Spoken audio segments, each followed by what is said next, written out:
semenjak kuliah gangguannya makin jadi. Ya nggak terlalu tua ya, tapi emang bangunannya lama. Tiba-tiba sosok itu tuh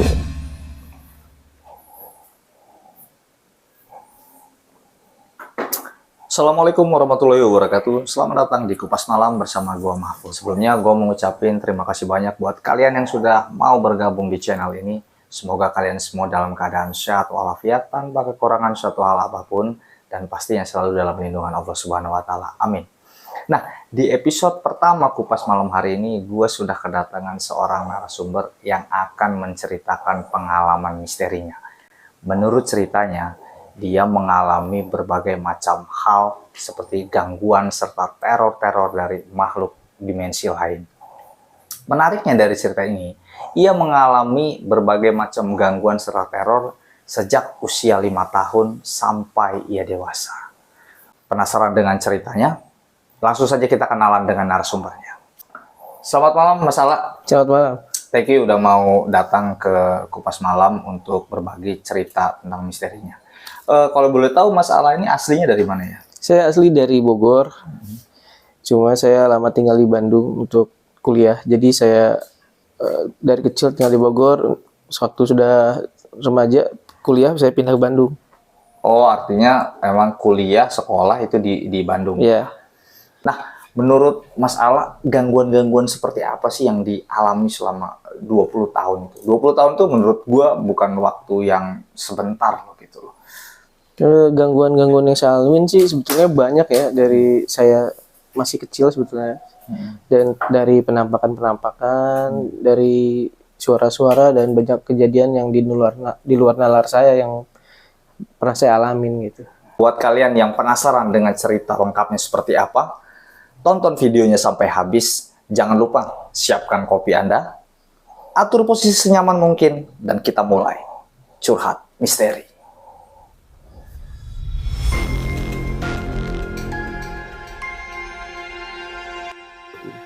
Sebetulnya banyak, tapi karena saya nggak terlalu menanggapi sebetulnya. Jadi saya ngerasanya ya biasa aja, tapi sebetulnya banyak. Tapi semakin besar, gangguannya kayak semakin sering kita alamin gitu. Semenjak kuliah gangguannya makin jadi sebetulnya. Gangguan seperti apa itu? Saya pernah kejadian, saya itu mahasiswa di salah satu universitas negeri di Bandung. Saya agak lupa, semester 5 atau semester 6 gitu. Saya ngekos di salah satu tempat di jalan terkenal di Bandung, di Dago tepatnya. Di Dago. Mungkin kalau misalkan teman-teman orang Bandung atau pernah ke Bandung tahu jalan itu. Di daerah Dago atas tepatnya. Ada salah satu kosan. Saya ngekos di situ. Kosan itu sebetulnya kalau misalkan dari bentukannya sih ya, ya nggak terlalu tua ya, tapi emang bangunannya lama sih. Karena di sana tuh banyak kamarnya udah seratusan. Oh, kamarnya ratusan. Kamar. Saya ingat banget kamar saya itu waktu itu 101. Artinya memang lantainya bertingkat. Ya, bertingkat. Kamarnya pun hadap-hadapan. Sebanyak kamar banyak lah kalau saya bilang. Saya ngekos di situ, singkat cerita saya ngekos di situ sama teman saya. Berempat, karena kami beda kamar tapi kita menguruskan buat satu kosan. Awalnya normal di situ. Normal. Sampai ada satu kejadian setelah saya pulang kuliah. Saya ingat betul itu sebelum maghrib jam 5 saya. Jam 5 kejadian itu. Saya tidur karena baru sampai kosan, setelah kuliah saya tidur. Akhirnya bentuk kosan itu ada lorong, jadi kalau misalkan bisa dibayangin sama teman-teman, jadi kosannya itu hadap-hadapan kamarnya. Di dalamnya itu terdapat pintu lagi yang ke dalam, karena kita satu kosan itu kamar mandinya barengan di ujung lorongnya. Oh, jadi posisinya itu dia lorong, kamar mandinya itu di ujung. Iya, betul, di ujung ya, lorong. Ada jangka agak panjang karena beberapa kamar lah untuk sampai ke lorong. Sore itu saya tiduran di kasur, mengarah ke TV ya, sambil nonton TV. Pintu lorong itu sengaja saya buka karena emang kami biasa membuka pintu bareng-bareng untuk saling ngobrol gitu sama anak kosan. Entah gimana caranya di ujung itu saya ngelihat seperti ada orang Dari ujung kamar mandi. Iya, di ujung kamar mandi di lorong paling ujung. Saya nggak tahu bentukannya, cuma saya ingat betul waktu itu putih, rambutnya panjang. Saya pikir mungkin teman kosan saya, karena emang kami suka ngajak teman ke kosan kan untuk main atau ngerjain tugas gitu. Saya pikir, tapi dia diem aja di ujung itu, dia diem aja. Saya ngeliatnya jelas sekali waktu itu. Saya sambil tiduran, tiba-tiba sosok itu tuh makin dekat gitu. Makin dekat dengan cara yang nggak lazim gitu. Saya rasa itu bukan jalan karena jarak dari saya ke ujung lorong itu ada 10 kamar. Jadi jaraknya itu kayak ngelayang cepat gitu. Oh, jadi kayak ngelihat cepat itu. Iya, cepat dia lari ke arah saya tapi nggak jalan, kayak ngelayang. Makin dekat saya ngerti itu bentuknya perempuan. Tiba-tiba dia ada di depan pintu saya di lorong itu. Setelah saya ada di depan pintu, hilang sosoknya. Hilang di depan pintu saya, hilang. Saya ngerasain tenang sih, lega. Karena udahlah, udah nggak ada. Ternyata beberapa detik kemudian, waktu saya terlentang, sosoknya tembus ke pintu, tembus di belakang tembok kasur saya dan nutupin muka saya. Oh, jadi dia tembus dari tembok. Jadi Mas Ala posisinya lagi sedang tidur, dia di atas muka saya dia tembus. Itu ngeri sih waktu ngalamin. Itu beberapa detik saya nggak ngerti harus ngapain waktu itu. Saya cuma bisa baca hal yang saya tahu aja hari itu. Saya ingetin tuh agak lama, setelah lama saya baca ayat-ayat Al-Quran yang saya tahu karena sesuai agama saya Muslim.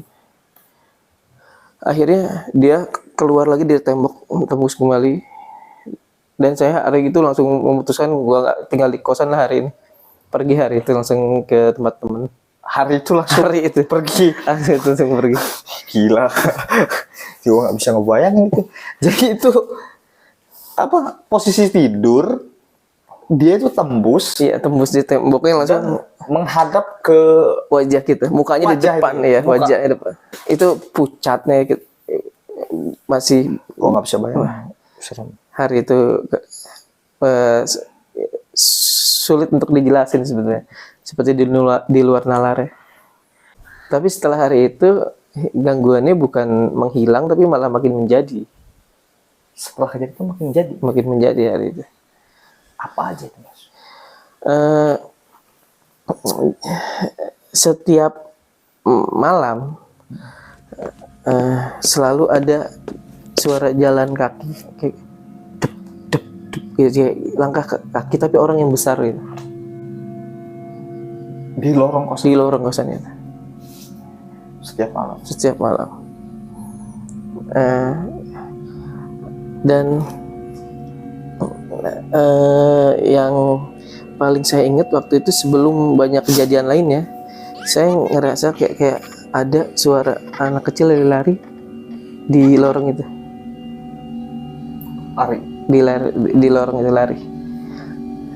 Setelah kejadian itu saya kan agak terganggu sebetulnya. Saya tanya sama teman-teman kosan saya. Saya tanya ke teman-teman kosan saya.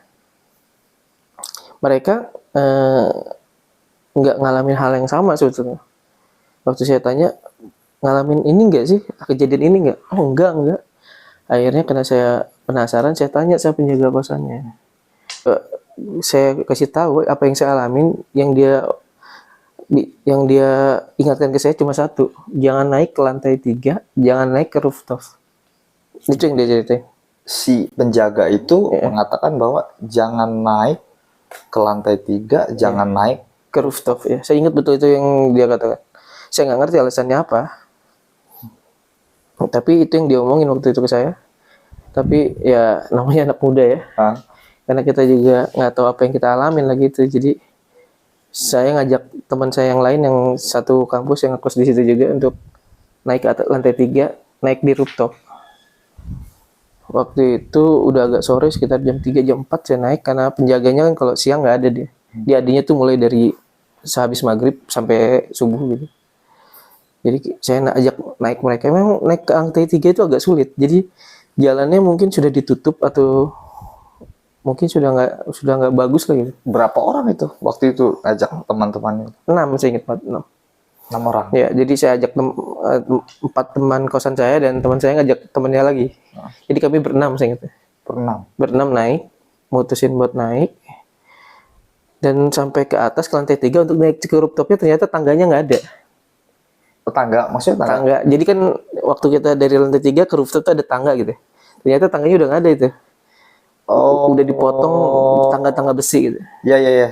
Tangga-tangga besi. Akhirnya saya naik itu pakai alat seadanya di situ. Akhirnya udah mencoba segala hal. Akhirnya kita naik berenam sampai di rooftop. Sampai di rooftop kita lihat sekelilingnya. Karena kan kita penasaran ya. Waktu kenapa kita nggak boleh naik ke lantai 3, kenapa kita nggak boleh naik ke rooftop. Akhirnya sampai ke rooftop, kita cari sisinya, kan bentuknya persegi panjang ya. Kita cari sisi sini, nggak ada apa-apa. Kami cari di sisi sebelah sana, nggak ada apa-apa juga.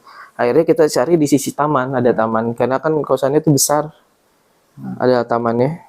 Ternyata di samping persis kosan kita itu ada makam 2. Kita nggak sengaja ngelihat ada makam 2. Ada makam 2. Ada jadi makam di 2. Posisinya gimana? Jadi kan kosannya ini kamar kami, lorong, ada kamar lagi kan. Nah, setelah kamar ini ternyata cuma ditutupin tembok sama kosannya. Oh, artinya itu masih dalam lingkungan kosannya. Masih di dalam lingkungan kosan, hanya ditutupin tembok. Ditutupin tembok. Iya. Jadi kayak halaman ini kosan, cuman ditutupin tembok. Ternyata di balik tembok itu. Nah, di balik tembok itu ada makam 2. Itu kita kaget sih pas ngeliat itu. Ini apa gitu? Karena memang betul-betul di depan kosan kami persis. Karena itu masih di area dijadi tempat kosong sama kebun gitu sama petugas. Kita nggak, setelah ngeliat itu berenam tuh kita nggak tahu mau ngapain sih sebenarnya. Akhirnya kami mutusin turun. Nah itu setelah kejadian itu 2 hari setelah kita naik ke atas, nah semuanya mulai mengalami hal yang aneh. Semua yang ikut itu berenam itu. Iya, yang berenam itu. Karena yang 2-nya temennya, jadi yang berempat ini, yang anak kosannya betul-betul di situ, semuanya ngalamin. Dari 6 orang itu ngalamin, cuman kebetulan yang 4 orang ini yang ngekos di situ. Ya. Apa ngalamin apa itu setelah kejadian ngelihat 2 makam? Hari pertama kita ngedenger lolongan anjing ya. Suara itu dari pertama kita ngekos nggak pernah ada. Tapi setelah kita naik besoknya lolongan anjing itu mulai dari setelah maghrib berhenti subuh, begitu terus. Itu sampai saya keluar kosan itu. Mulai dari start maghrib sampai subuh. Azan subuh. Sampai azan subuh. Lolongan anjing. Iya, sebelum azan subuh itu berkumandang, lolongan anjingnya tetap ada. Entah mau sering atau enggak, lolongannya tetap ada. Enggak berhenti. Enggak pernah berhenti. Itu yang kita aneh. Padahal selama kita pindah nggak ada suara anjing itu. Entah anjing dari mana aja kita nggak tahu. Banyak kejadian sebetulnya di teman saya juga. Cuma kalau saya ceritain takutnya ada beberapa pihak yang merasa dirugikan atau ada yang tidak mau disebut namanya gitu. Jadi saya ceritain versi saya aja. Setelah itu kejadiannya banyak gangguan-gangguan. Sampai ada saya pernah nganterin teman ke toilet di ujung itu. Oh, toilet yang tadi pertama ada sosok wanita. Dia minta antar ke toilet itu. Saya bilang tunggu. Oh iya kata dia, tunggu saya. Karena saya betul lagi ngerjain tugas. Akhirnya nggak lama saya anterin teman saya. Kamu mau ke toilet? Iya. Yaudah sekarang saya anterin. Sudah sampai toilet, saya tunggu di depannya. Karena di depan itu ada tempat wastafel, tempat cuci piring gitu. Saya tunggu di situ. Saya ngeliat betul teman saya masuk ke pintu kamar mandi, karena kamar mandinya kan ada 6. Waktu teman saya masuk, pintu ditutup. Teman saya keluar lagi, pintu dibuka. Terus saya tanya di situ, kok cepet banget? Kan gue baru masuk. Cepet banget gimana? Saya udah lama di sini. Tadi kan saya minta antar kamunya nggak mau katanya. saya itu nggak bingung, ini teman saya bener apa enggak nih kata. Karena saya bingung, dia itu bareng sama saya dari kamar saya itu. Yang tadi diantar itu. Waktu dia bilang dia udah lama dan duluan ke kamar mandi, saya nggak tahu yang kemana itu. Akhirnya saya pulangin teman saya antar pulang biar nggak kejadian apa-apa. Takutnya saya nggak jadi kejadian apa-apa. Saya pulang, saya anterin dia pulang, udah kejadian. Saya nggak nginep di situ lagi. Sekitar seminggu atau 2 minggu, saya agak kurang lupa, tapi ada acara keluarga saya. Jadi keluarga saya tuh selalu ngadain acara arisan karena memang kebetulan keluarga kami banyak di Bandung ya. Jadi ada arisan keluarga. Saya ketemu sama keluarga saya yang lain, om saya. Kebetulan om saya itu kuliah di salah satu perguruan tinggi negeri di Bandung pada tahun sebelum saya, jauh sebelum saya.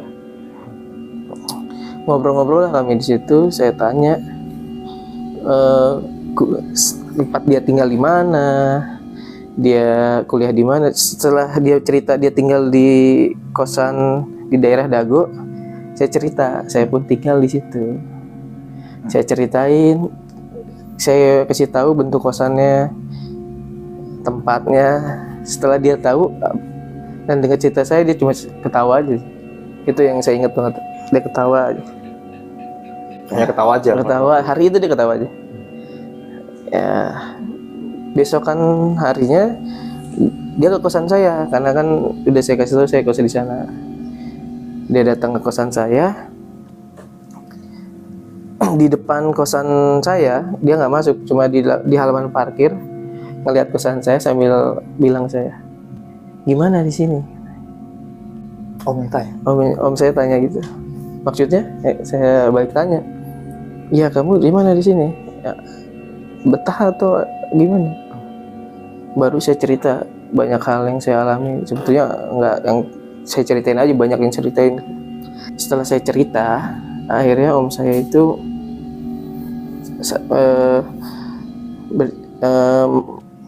memberitahu saya apa yang sebenarnya terjadi di kosan itu. Jadi kosan itu tuh sebetulnya tempat dia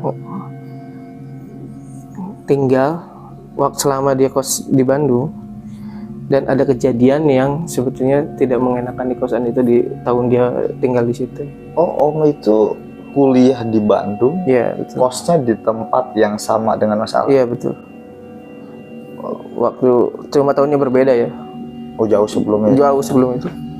Jadi kosan dia di situ, kosan itu memang kata om saya bilang, kosan itu memang campur dulunya. Ada ratusan kamar, dan ada satu kejadian di mana satu hari itu ditemuin anak kosan di situ gantung diri di kamarnya. Mungkin 2 makam yang tadi Mas Ala dan teman-teman lihat itu, apa mereka gantung diri di kamar kosan itu, di salah satu kamar di lantai 3 yang kamarnya mulai dirusak. Ya, laki atau perempuan? Atau jangan-jangan Ya kalau saya sih nggak tahu ya sebetulnya, tapi setelah nggak lama, beberapa jam kemudian yang cowoknya ini nusukin dirinya jadi bunuh diri. Oh. Jadi sepasang nih yang meninggal itu. Yang mati? Yang hari itu sepasang cewek cowok. Sepasang cewek cowok. Jadi yang perempuan itu, yang ceweknya gantung diri, yang laki-lakinya nusukin diri gitu, bunuh diri, nusukin diri. Kalau ditanya kenapa sebabnya, dia nggak tahu, om saya nggak tahu, yang lainnya juga nggak tahu. Cuma kejadian hari itu kayak gitu waktu tahun itu. Ya, itu makamnya mereka. Oh, shit. Makamnya mereka. Jadi di tahun om saya kuliah, dia itu sulit untuk dihubungin keluarganya karena di Sulawesi, seingat saya. Jadi dua orang ini bukan orang Bandung, jadi orang Rantauan. Yang satu orang Sulawesi, yang satu orang Kalimantan kalau saya nggak salah. Om saya cerita setelah kejadian itu nggak lama banyak kejadian-kejadian aneh di kosan. Akhirnya setelah kejadian itu pihak kosannya seperti apa? Setelah itu banyak kejadiannya semakin aneh kata om saya, dan kosan itu ditutup selama 10 tahun. Ditutup selama 10 tahun? Iya, setelah kejadian itu? Iya. Dan baru dibuka lagi setelah saya tinggal di situ. Jadi saya salah satu orang masuk ke kosan itu setelah kosan itu ditutup selama 10 tahun. Serem juga kosannya itu ya. Itu salah satu pengalaman saya yang paling mengerikan sih sebetulnya. Ya memang ngeri, sangat mengerikan sih menurut gua. Artinya ternyata ada hubungannya sama omnya Mas Ala juga gitu ya. Dan kosan itu juga sempat ditutup beberapa tahun. Baru ketika Mas Ala kuliah itu ternyata dibuka itu ternyata memang setelah sekian lama ditutup karena adanya suatu kejadian itu ya. Bagaimana menurut kalian ceritanya? Langsung saja tuliskan komentar di bawah ini ya. Jangan lupa untuk like, subscribe, dan share videonya. Terima kasih. Gue Mahfud. Assalamualaikum warahmatullahi wabarakatuh.